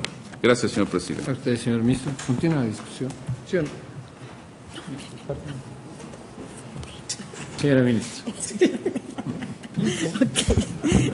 Gracias, señor presidente. Gracias, señor ministro Pardo. Yo participé en la discusión que se hizo ya de este problema desde el caso Radilla, en el que manifesté mi opinión en el sentido de que para mí los criterios externados en las diferentes sentencias emitidas por la Corte Interamericana de Derechos Humanos tienen el carácter de orientadores, no de obligatorios. El punto de contradicción que ahora se sostiene es en el carácter, primero la fijación de este punto de contradicción que encontramos en la página 19 del proyecto, es en el sentido de determinar el carácter de jurisprudencia en materia de derechos humanos emitida por la Corte Interamericana de Derechos Humanos. Si partimos de que este es el punto de contradicción fijado, el carácter de jurisprudencia, en nuestro sistema jurídico entendemos que cuando hablamos de jurisprudencia, hablamos de criterios que son obligatorios en su aplicación, sobre todo para los juzgadores mexicanos. En el proyecto, como bien lo explicaba el señor ministro Saldívar en el momento en que hizo su presentación, él decía que no debería de entenderse tanto con un carácter de obligatoriedad tan fuerte, sino de alguna manera como vinculante en la interpretación de estos criterios. Sin embargo, si nosotros acudimos al diccionario de la Real Academia, pues prácticamente podríamos decir que podrían ser sinónimos la obligatoriedad y la vinculación. ¿Por qué razón? Porque el vincular precisamente es, una de sus acepciones es el entender que es vinculante aquello que es obligatorio, y obligatorio es aquello que tenemos que hacer.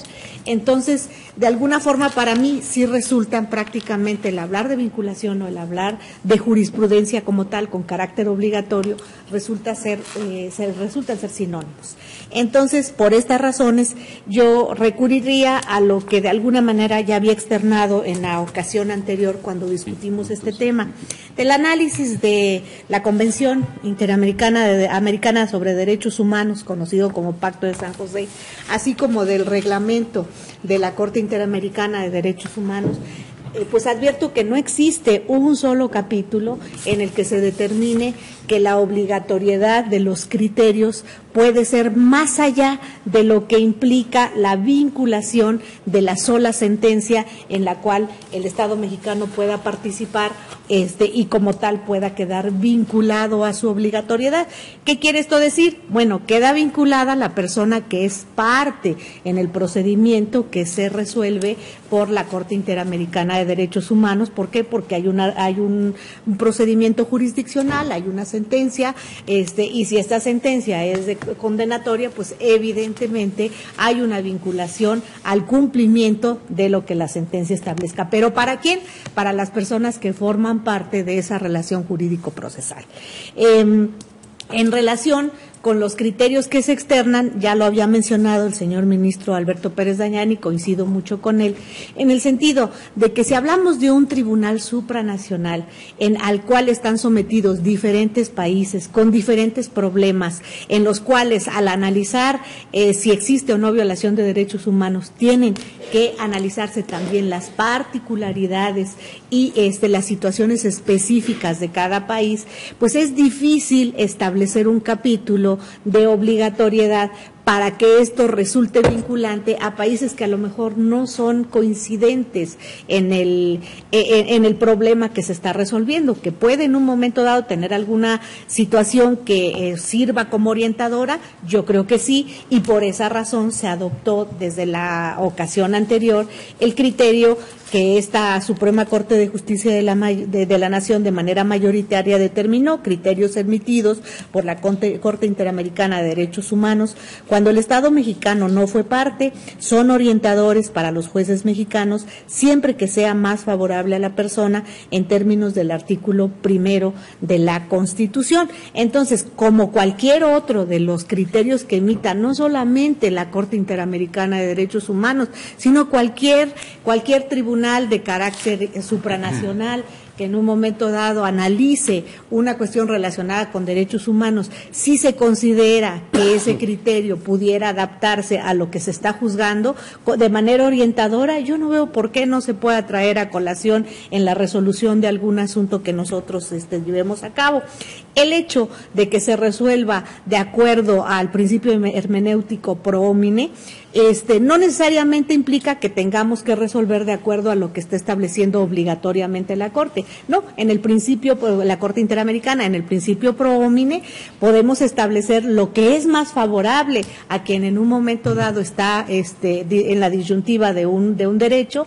Se puede resolver lo más favorable, no necesariamente aplicando ese precedente, podemos aplicar cualquier otro o incluso en una interpretación perfectamente determinada por esta Suprema Corte de Justicia de la Nación.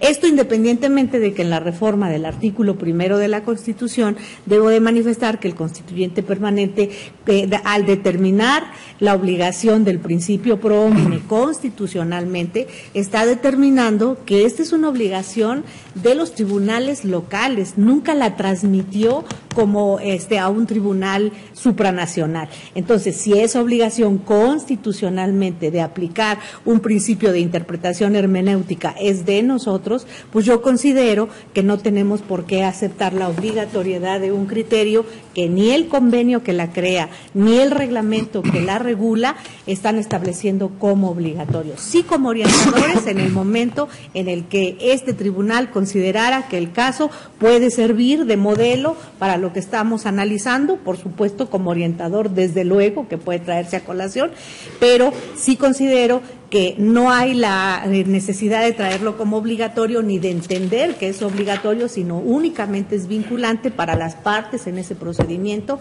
pero el criterio que pudiera de ser precedente para otro juicio, les repito, ni el tratado internacional en el cual México se somete a la Corte Interamericana, ni el reglamento de esta lo establecen, ni la Constitución en la reforma al artículo 1 extrapola esta posibilidad de interpretación a un tribunal supranacional. Nos lo deja justamente a los tribunales locales, es decir, a los tribunales nacionales. Por esta razón, yo me reitero, señora ministra, señor presidente, señores ministros, en el criterio que ya había externado cuando en ocasión anterior, con motivo del análisis del caso Radilla, tuvimos la discusión de este mismo tema. Me reitero en lo dicho entonces, y para mí únicamente tienen el carácter de orientadores. Gracias, señor presidente. Señora ministra, señor ministro Pardo Rebolledo. Gracias, señor presidente.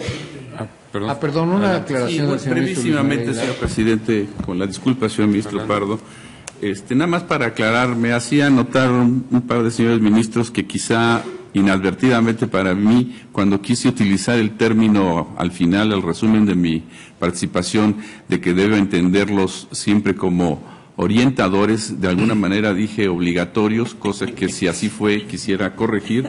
Yo entiendo que son criterios orientadores, aún los derivados de las sentencias en que el Estado mexicano fuera parte, y siempre en pro de los derechos humanos con las restricciones que establezca la Constitución. Gracias. Gracias, señor presidente. Muy rápidamente, solamente para, también en congruencia con el criterio que yo sostuve cuando analizamos el Varios 912, conocido como caso Radilla, debo expresar en este asunto, que además es el mismo tema que se discutió en aquella ocasión, que para mí las sentencias y la jurisprudencia que va generando la Corte Interamericana en asuntos en donde el Estado mexicano no es parte, no resultan vinculatorios para los jueces mexicanos. Creo que tienen un valor de ser criterios orientadores, como se estableció en la tesis a las que ya se ha dado lectura, y por otro lado también me parece que el criterio que se acaba de sostener en el punto anterior de esta misma contradicción, en donde se reconoce que las restricciones de la Constitución deben aplicarse a las normas de derechos humanos en tratados internacionales, contravendría la afirmación en el sentido de que los criterios de la Corte Interamericana en cualquier caso son vinculatorios para los jueces mexicanos.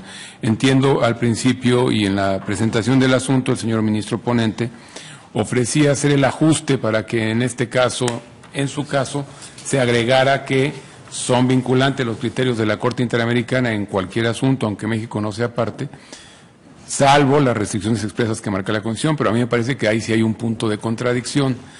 No, si son vinculantes, tendrían que serlo, en todo caso, sin esa salvedad. Como yo voté en el punto anterior a favor de las restricciones de la Constitución, sean observadas, incluso respecto de normas de derecho internacional que reconocen derechos humanos, pues también me parece que la consecuencia es que no se podría sostener sobre esa base que los criterios de la Corte Interamericana en cualquier asunto, aunque México no hubiera sido parte, sean vinculatorios para los jueces mexicanos.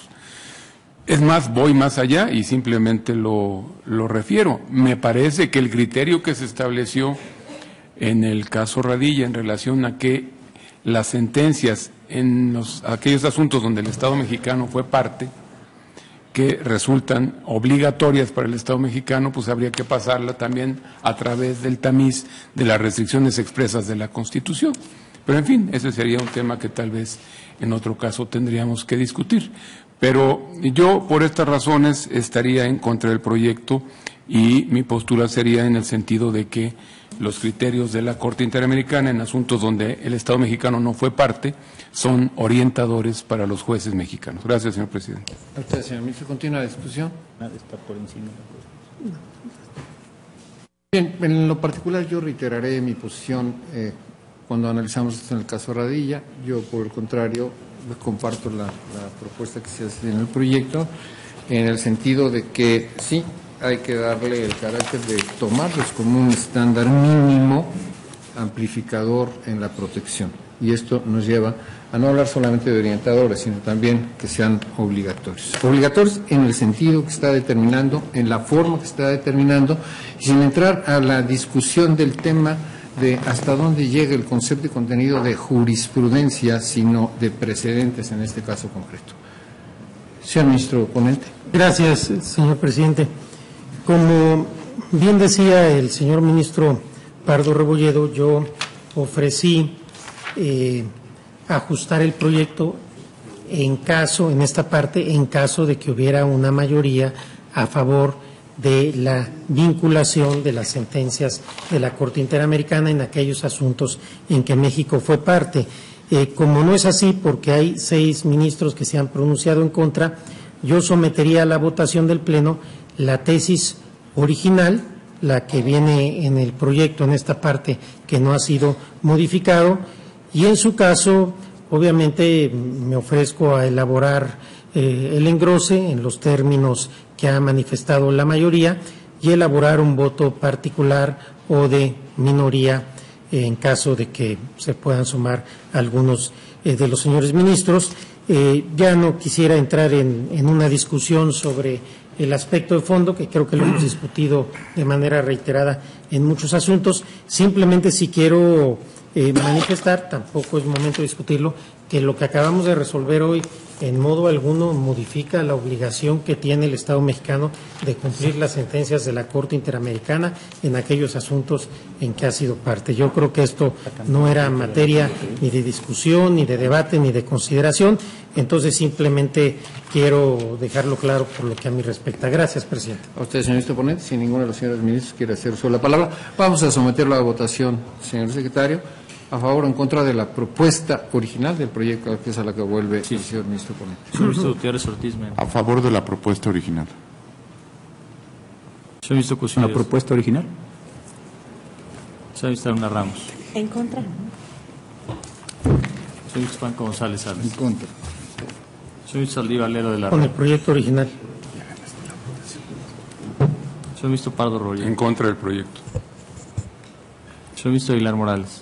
En contra de la propuesta y reconociendo que, desde luego, que las sentencias que condenan al Estado mexicano sí son vinculantes. Señor ministro Valls Hernández. Como lo expresé en mi intervención, estoy con el proyecto. Señor ministro Sánchez Cordero. Con el proyecto original. Señor ministro Pérez Dayán. En contra. Señor ministro presidente Silva Mesa. Con el proyecto original. Señor ministro presidente, me permito informarle que existe una mayoría de 6 votos a favor de la propuesta original del proyecto. En ese sentido queda aprobado el criterio.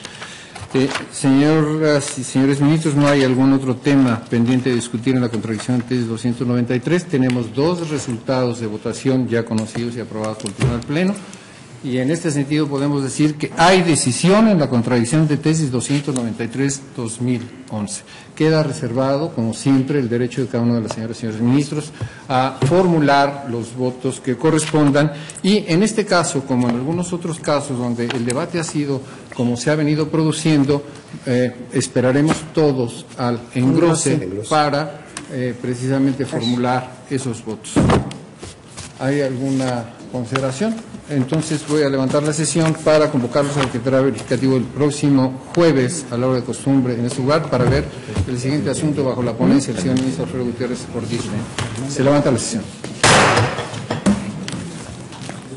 concluyó la sesión ordinaria del Tribunal Constitucional de nuestro país, donde el Pleno resuelve esta contradicción de tesis número 293, diagonal 2011, con el análisis de una figura importante en el ámbito de la constitucionalidad y de la convencionalidad, los tratados internacionales en materia de derechos humanos y la relación que guardan con la Constitución política de los Estados Unidos mexicanos, un asunto que se presentó precisamente en estas sesiones ordinarias del Pleno de la Suprema Corte de Justicia de la Nación, con estos principios orientadores en un primer momento de cuál era la ubicación de los tratados internacionales y a la par de la Constitución Política Federal o supeditada a esta y entre las leyes federales. Un planteamiento importante que lleva a la resolución en esta sesión ordinaria, donde por 10 votos se plantea precisamente el mismo nivel de la Constitución Política Federal con los tratados internacionales en